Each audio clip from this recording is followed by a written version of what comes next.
world to promote American prosperity, enhance American security, and extend American influence. So was it a certain part of the world or all parts of the world? It was a broad discussion. Did North Korea come up? I'm not going to get into the specifics of detailed conversation. Sarah, a finer point on Mueller. The president said if he does investigate his or the family's finances, that's crossing a red line. There's a report today that Mueller is investigating a broad range of the family's financial transactions. If that report is true, then he has crossed the red line. Does that mean he fires him? Again, as I said earlier, the president has no intention to do so at this time. Even if he crosses the red line, so the red line doesn't mean anything. That's not what I said. I don't believe everything I read in the paper. We'll have to see as we get more details on that. But he said that. It's on audio. He said that's crossing a red line. That's not something you read in the paper. You can I'm listen talking to about audio. the investigation looking into the finances. The president's been clear many times before that he has no financial dealings whatsoever with Russia. The point the president's making is that the investigation should stay within the confines of Russia meddling in the election and nothing beyond that. I'm not going to get into that. How does the president expect loyalty from his aides, from members of his cabinet, when he's constantly criticizing them and undercutting them and contradicting them in particularly media outlets that he constantly tries to discredit?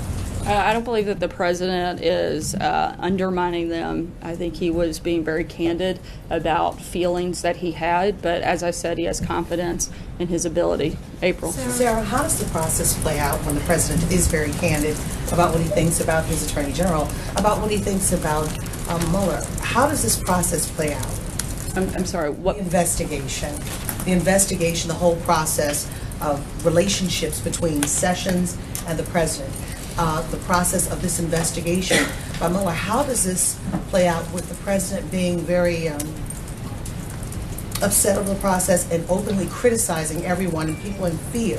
I think it's pretty clear how the process will turn out from our side is that this will be proven to be the witch hunt that it is and that nothing further will happen. Trey? I have two more questions. Two more.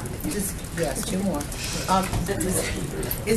There's a belief that these conversations with the New York Times or whatever reporters are pieces of intimidation to go to Mueller, to go to Sessions. What do you say to that? I think that's ridiculous. Third question. And then lastly, Baltimore. Does the president regret what he said about Baltimore? He threw Rosenstein under the bus for the wrong city. He's not from Baltimore, he's from Philadelphia. And people in Baltimore saying there are a lot of Republicans there, even though the city is led by a Democratic mayor. I think he was making a general statement. Trey? But it was wrong. The statement was wrong. He's spent a lot of time and has worked pretty extensively in Baltimore. Has President Trump spoken with the Attorney General in the past 24 hours? No, not that I'm aware of. In a follow-up, does he regret appointing Jeff Sessions to be his Attorney General? I don't believe so. I think if he did, then he probably wouldn't be in that position. A quick one on Afghanistan policy. Following his meeting this morning at the Pentagon, is the president any closer to unveiling a policy towards Afghanistan? And should the American people expect that we will be sending more troops to the region? As I said earlier, the president has empowered Secretary Mattis in that front, and I would direct you to the Department of Defense. Can we just reconcile what you just said?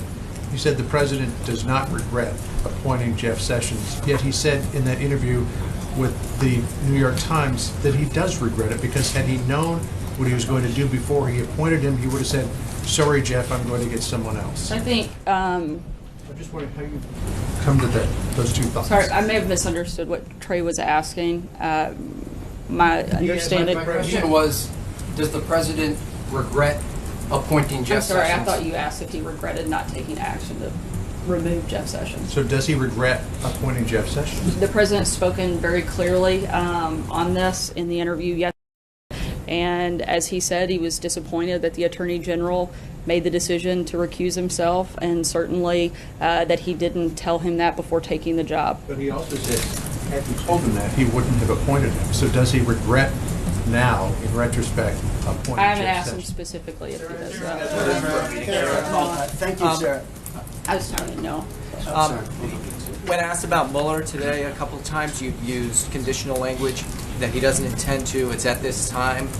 How can his independence be guaranteed if you're saying in the conditional tense that he's not going to try to have him removed? Look, I mean, I can't predict everything that could possibly take place in the future and what Mueller could potentially do that might create outrageous, reason not to take action. So I'm not going to talk about hypotheticals. I can talk about where we are today, and that's the position of the president.